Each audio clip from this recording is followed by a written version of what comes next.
Morning Facebook, no not morning, afternoon Facebook. It's 1:45, which is Monday lunchtime. It's podcast time, episode 2. Hope you're all doing well and hope you enjoyed last week's episode. It's good to see so many of you in the group commenting. It's been good, isn't it? Yeah, some really positive comments. Lots of people enjoying what we did last week. Hopefully we can keep replicating that each week for you guys. Do get involved on our Facebook group. Obviously you're watching it now live from the group, so you're already in. Yeah, we're going to pop our show notes. We'll end up on bigidea.co.uk/podcast. So as soon as we've kind of got these live and processed, we'll put them into a show notes section on the website. So any tips and tricks and things will pop into there. Any links to different tools and things we might mention over the next few weeks, they will also go in there as well. So we're going to have a new section called show notes. Yeah, I mean, I don't know what you did, but I really enjoyed last week's. It was great fun, wasn't it? It was, yeah, it was good. Something we never really thought we were going to do, and yeah, we got to it and wish we'd started a year earlier, didn't we? So we'd be on episode like 54 now. We'd be pros, we'd be naturals at this. yeah. So yeah, keep your comments coming within this thread. Let's say episode 2, we're looking today at desire and how that gets stuff done. So if there's anything you want us to cover, if there's anything we're not clear on, just leave a comment in the group. If we don't pick it up live during the recording, we will pick it up later on. But for now, should we go and start recording? Yes. Cool. Wait to go live, and here we go. Cool, so welcome once again to episode 2 of the Big Idea Podcast, where it is our job to help small businesses think bigger. This podcast is filmed in front of a live audience. It's not a live studio audience, but it is a live Facebook audience. Jason, how do the lovely listeners of this podcast get into the Facebook group and watch us? Very simply, you just go to Facebook and type in the search bar, Big Idea Podcast, find our page, find our group, and then ask to join. We'll then approve you and you'll be in. You'll be able to see all of our podcasts that we filmed up until now. Obviously we're only on episode 2, so you can catch up on last week's. And you can then keep the conversation going with throughout the actual podcast that we're showing. That came out really rubbish. That was brilliant. That was really. You can tell it's episode 2. It's episode 2. You'll have that off to and you'll have it nailed. Yeah, just get in the group, watch the videos live because it's more entertaining, and then leave your comments after the show. So it's Big Idea Podcast. Search for that on your Facebook, and we'll let you in there. You can also find the show notes for today's episode. We forgot to mention that last week, so you can also find last week's show notes at bigidea.co.uk/podcast. So today's topic is, what do you really want? Actually, that's what I've got on my script, but we changed the title at the last minute. It is Desire Gets Stuff Done. So desire is, in my mind, the second magic ingredient of success. I still haven't found a better name for these 5 things, but I'm going to call them the magic ingredient of success. So last week we kind of covered environment, which is the 4th one, so makes sense, start with the 4th. Yeah. Then come in with the 2nd. We are working to the same structure, I think, as George Lucas, whereby you don't just do 1, 2, 3, 4, 5, 6. Let's just start with episode 4. Then ignore the Phantom Menace because that's crap, and we'll go straight into the 2nd one. So the 2nd of my magic ingredients of success is desire, because desire it gets stuff done. It gets you the skill that you need. I mean, if I think back to when I used to have a day job, so I used to work as a civil servant before I launched my own business. This is going back literally 15, 16 years ago. So the summer of 2000, I was a civil servant, and I absolutely hated my job, like with a passion, just absolutely, dreaded it. I would go into work and I would enjoy the commute more than I would enjoy actually sitting at my desk, and I would sit there and I would just wish the time away. I'd sit there and I'd look at the clock and I'd work out how many minutes it was before I could actually leave, how many seconds it was before I could clock off, and I'd get my calculator out and work out, well, actually, how much am I being paid today? How much am I wasting per hour here?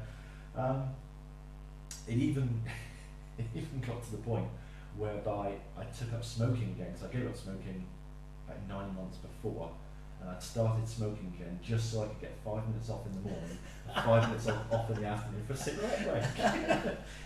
Gotta love the civil service But breaks. it was that hatred for my job that gave me the desire I needed to start my own business. So what do you call desire? What Well, it is look that at your definition. What are you thinking? burning passion. So, you know, I really, really wanted to start my own business. It wasn't just a case of, well, it would be nice to have my own business. I'd quite like to have my own business. Though this was, I want out of my job. I need to leave my job. How can I do that? So how much you really want something is Yeah, it is. It that's is, pretty much you know, it. it is the difference between what would be nice and what is almost a need. Yeah, I would say it's the difference between wanting and needing. And to me, a desire is a need to, or it's certainly a very, very strong want. And for me, you know, wanting to leave my job was such a strong pull that even though I knew nothing about the internet, I didn't even have a computer when I started. Literally, I went out and I bought. I know what I'm thinking of doing. I really hate my job so much. I'm going to do something completely. But you know what that was? Because we said last week about careful who you listen to. So I was listening at the time to the newspapers, to television, to magazines who were telling me that there was this magical thing called the internet, and all you need is an idea, and if you've got an idea, you can be a billionaire. Mm-hmm.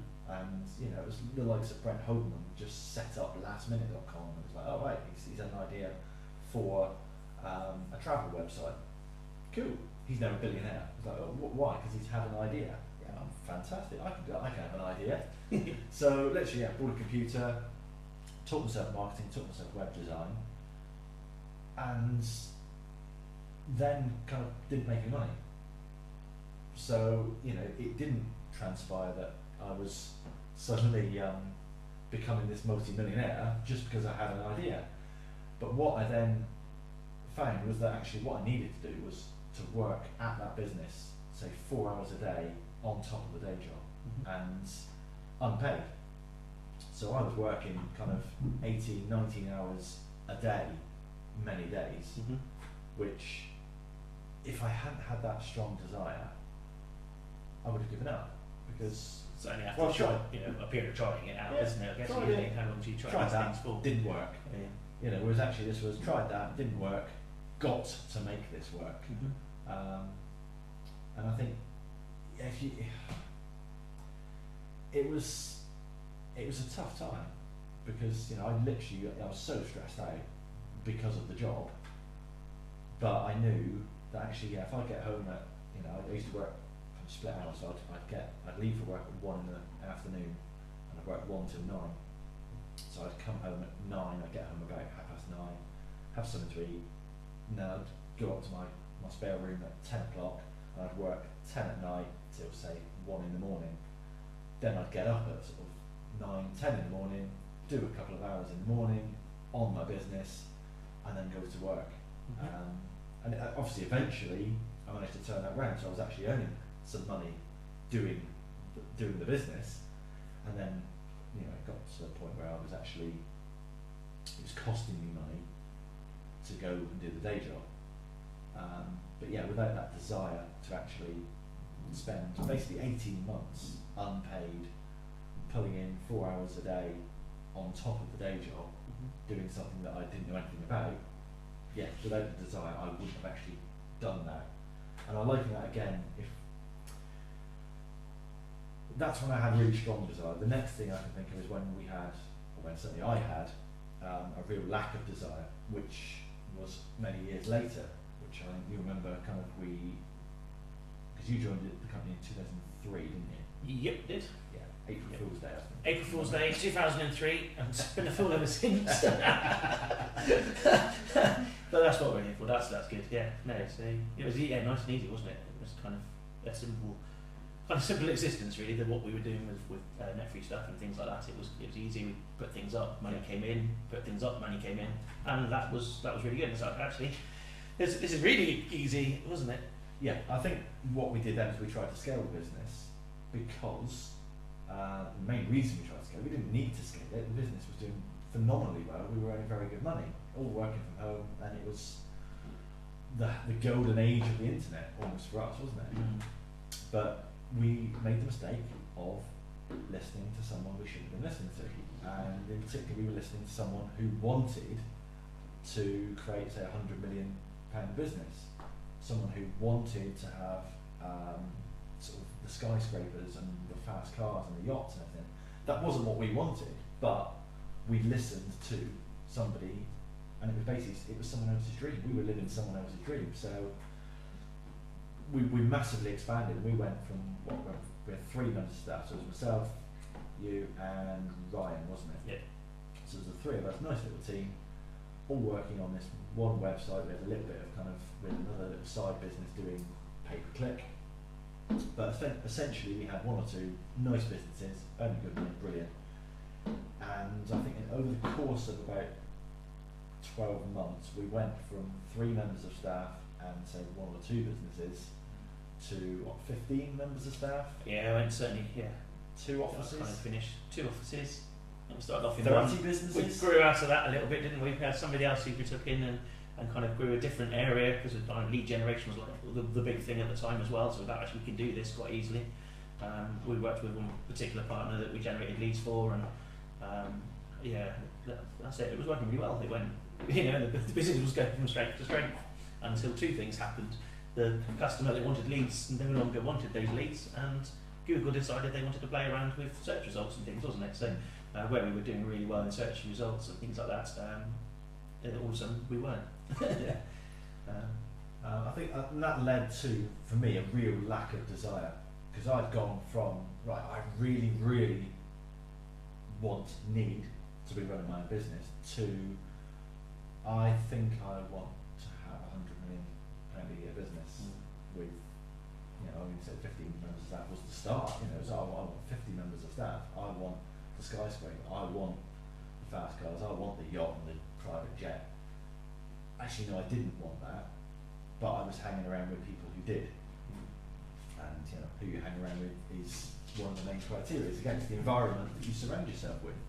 But what happened there was actually what I thought, whereas 2002, 2003 we were living the dream, 2004, 2005 we're living someone else's dream. Yeah. Well, that was our nightmare. Certainly for me it was, and I just, it was a lack of desire because, I didn't want that. So, I ended up literally walking away from the business in 2005, wasn't it? Yeah. Yeah, because literally, I'd launched this business, and then, 5 years later, I don't want to be running this business. Yeah. You had all the staffing issues that everybody kind of goes through, those sort of things, wasn't it? There's the offices and all the things which come out of that as well.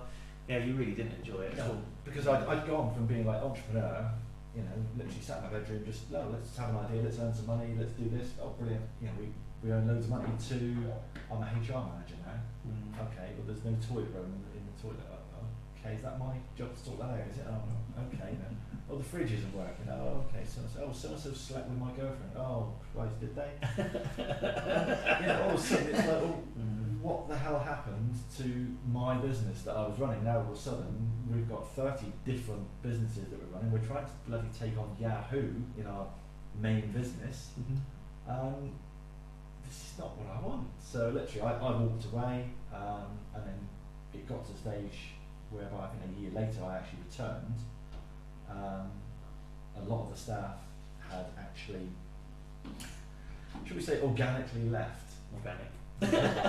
Because it was such a horrible place to work, wasn't it? It was a nightmare. It's just, it was horrible for us, it was horrible for the staff, and as a result, one by one, the staff all kind of walked away, and those that didn't walk away were kind of encouraged to leave. Yeah. Things came to a head in 2006. I then returned. We made 3 people redundant. Shut down. Well, we'd already shut down one of the offices, and we shut down the other office, which that would be another podcast in itself. Never sign a fully repair and release. But then that all of a sudden, we'd gone from being in a very, very nice place 2 years earlier to being in survival mode. And literally we had no cash to pay the bills. We had very little money coming in. We had VAT bills that were due, and it was just we had that, we went into survival mode, and it was literally that desire to survive that kept us going. So again, all of a sudden now, the desire was, I'm not going to lose my house. I'm not going to actually go bankrupt here. I'm not going to lose everything. So let's max out the credit cards. Let's go without pay for 6 months.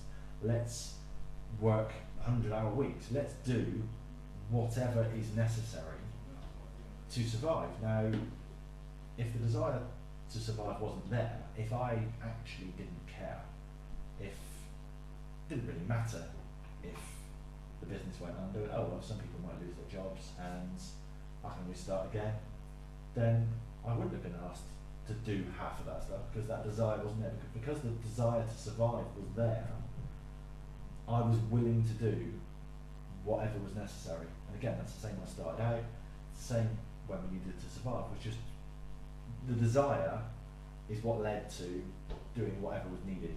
And then the next kind of point that I'm looking towards is about 2000 and, I think it's 2009. No, maybe 2008. So Jack, my first kid, was born in August 2009, and I remember it was Christmas 2008. We'd discovered that we were going to have a baby, and I remember instantly overnight my priorities changed, and it just went into all of a sudden. I was quite heavily into stock trading at the time. I was into just trading stocks and shares. Taking good risk with them, earning good money with that. And all of a sudden, literally, I think the day I found out that we were going to be parents was the day I came out of the stock market. I said, right, okay, I can no longer take, or I'm no longer willing to take those risks. So the desire for high risk, high reward, just literally someone flipped the switch and that evaporated overnight. But then I remember a year later, so Jack at this point would be like 3 months old, and I'm in this kind of happy new parent stage. And I remember I was sat at the MOT garage, and someone had bought me Sir Alan Sugar's, it was Sir Alan Sugar at the time, Sir Alan Sugar's autobiography. And I remember I was sat in the MOT garage reading this biography. At the time, still thinking, I need to build this big business like Amstrad, like Virgin. I'm going to build this massive business that's going to have loads of staff, and we have these big offices. And even then, I still thought that's what I wanted, until I read this one line in the book, and he just said, I never really saw my kids when they were growing up. And that just hit me like a bloody sledgehammer. I was like, that's not what I want. What I want is to see my kids. I want to be there for them when they grow up. I want to be that dad who's at every sports day, at every assembly, the only one that pays taxes there anyway. And that all of a sudden was like, yeah, that desire is there for me now. And it's kind of, it's strange how your desires can change, and you need to be aware of that, because I thought they changed a year before they did. And it's, your backstory changes, and you think what you want is not what you want. That's interesting, because one of the questions on Facebook, actually from today's post, was from Joe Lyons, who said about how to get a good work-life balance. So that kind of revelation, really, in terms of change of desires and things like that, is kind of going some way. It is on that point, really. We won't be discussing it in full, because it is a topic of its own, as well as the other questions you asked for us, Joe. But it fits in with the desire aspect. It does, yeah. I think that's at least a half-hour podcast. All about work-life balance. I mean, it's that desire to either, I'm going to create this type of business. Going back to Grant Cardone again, he is adamant that he's going to have it all. He's going to be the best dad. He's going to be the best husband. He's going to build a $4 billion real estate empire. But he's not doing all of that at the same time. If he's off building a $4 billion real estate empire, in the 2 hours, 4 hours, half a day, a week, whatever, he's doing whatever is necessary to do that. He's not being the best dad in the world. He's not being the best father in the world. But what he is doing is he's blocking out that time, and he's scheduling that time and he's saying, right, between the hours of 4 and 5, I am best dad in the world. The $4 billion real estate empire, that can be put to one side. And I think it's, to me, the key thing is the word balance in there. It's not balance, it's balancing. Mm-hmm. You know, you will never achieve work-life balance without balancing work and life. You'll always go too far one way, too far the other way, you know. You'll either be spending all your time with your friends and family and neglecting your business, or you're spending all your time in your business and you're neglecting your friends and family. The easiest way around that is to block out time. But yeah, we will cover that another day. That's it. Another question we had was from Jackie Rice, and again in the Facebook group. That was after last week's, and that was, how can I create a strong desire for my products to persuade the customer to buy rather than selling to them? So again, that's going to be a topic all of its own, I'm sure, but we can fit this into desire, can't we? Yeah, I think so. It is. Again, getting your customer to go from I want your product, I would quite like your product, to I need that product, or particularly I need to take action now. And you say without selling, I presume you mean like without literally doing hard selling, face to face, you know, pushing on telesales, etc. So you're looking at marketing, you're looking at your positioning within your marketing. So you need to create scarcity, I think.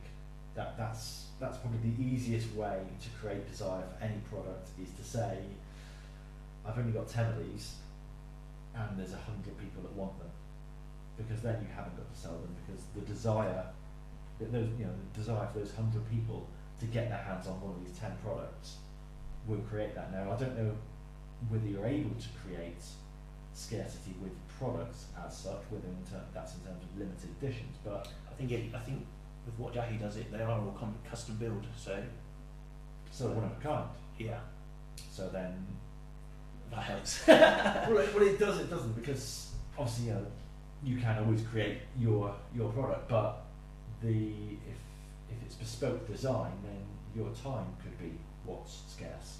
So it could be, well, actually we've only got space for 3 clients in the next quarter, and I'm sending this letter, or this brochure is going out to 300 people.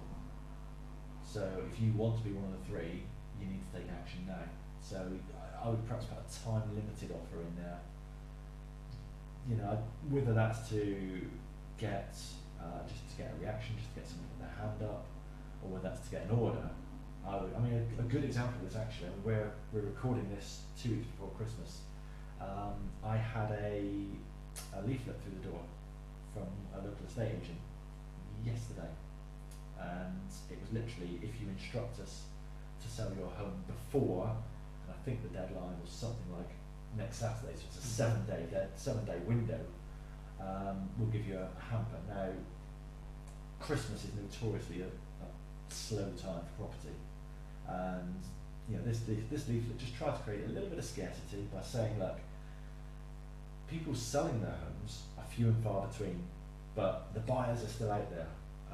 Actually, as a property investor, I've kind of seen the flip side of that. I think there aren't buyers out there, but hey, that's marketing, not lying. But I think what they've done is they created a very good way of actually creating desire at a time when there is none. So it's Christmas. You know, we are literally 2 weeks away from Christmas now. Nobody's thinking about selling their home, and if they are, they're thinking, well, I'll do that in January. So, but what this estate agent has done, they said, well, bugger that, we've got bills to pay in January, I still have to do what I'm paying. It's still a work day for the next 2 weeks. Let's get some people on the books. And they've just created an offer which, to me, does create desire in the right person. Obviously, you need to be in the right frame of mind anyway to do that. Nothing that could work for Jackie in terms of sort of creating desire for products is endorsements. I don't know if she's got the facility to use any celebrities, whether that's local celebrities. You know, they don't need to be super expensive. You can get like a D-list celebrity. I mean, who won X Factor at the weekend? Because I'm sure they'll be available by the time this Facebook said by the time this podcast goes out, they will be available, I'm sure. Sure, Facebook said Matt's one, but who knows? I don't know. I didn't really follow it. Okay, I have no idea who Matt is. Yeah. There we go. Young lad. I just was aware that there was. When there was Sarah, There was she was in there as well, X from Factor. Sweden, Poland, I don't know, wherever Sharon Osbourne thought she was from. But never mind. That's No idea.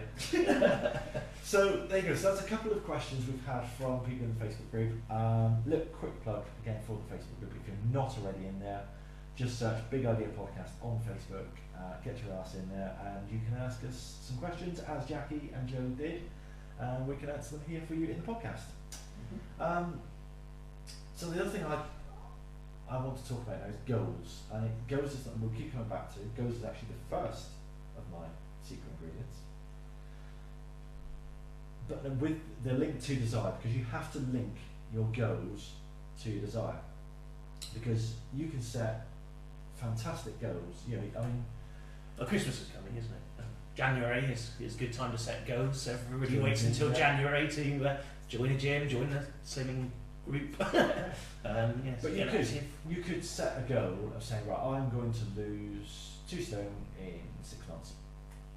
I think you can make it a nice SMART goal as well, because we love SMART. I mean, it's one thing I really hate acronyms, and SMART, you know, something measurable, specific, measurable, achievable, realistic, time-based.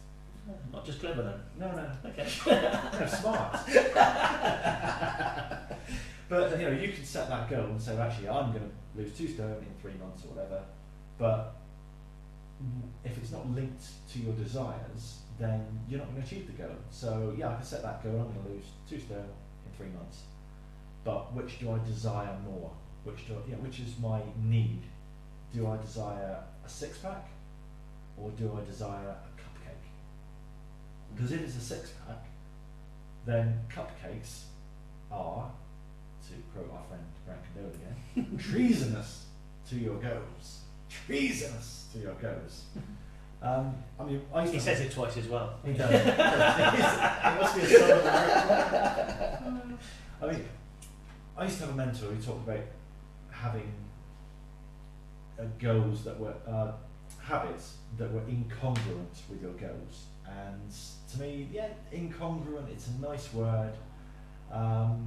You know, everyone knows what it means, but it doesn't have the same gravitas as treasonous, because everyone knows, right? Everyone who's studied history in England knows what happens to people who commit treason. Not nice things. It's not nice, is it? But you know, in terms of if you want to lose weight, cupcakes and chocolate are treasonous to your goals. If you want to create $100 million business, then dicking about on Facebook and getting drunk every night is treasonous to your goals.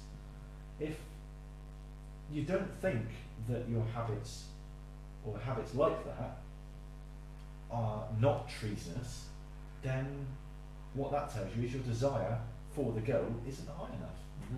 Because your goal, you know, I can sit in there and say, right, I saw something over the weekend.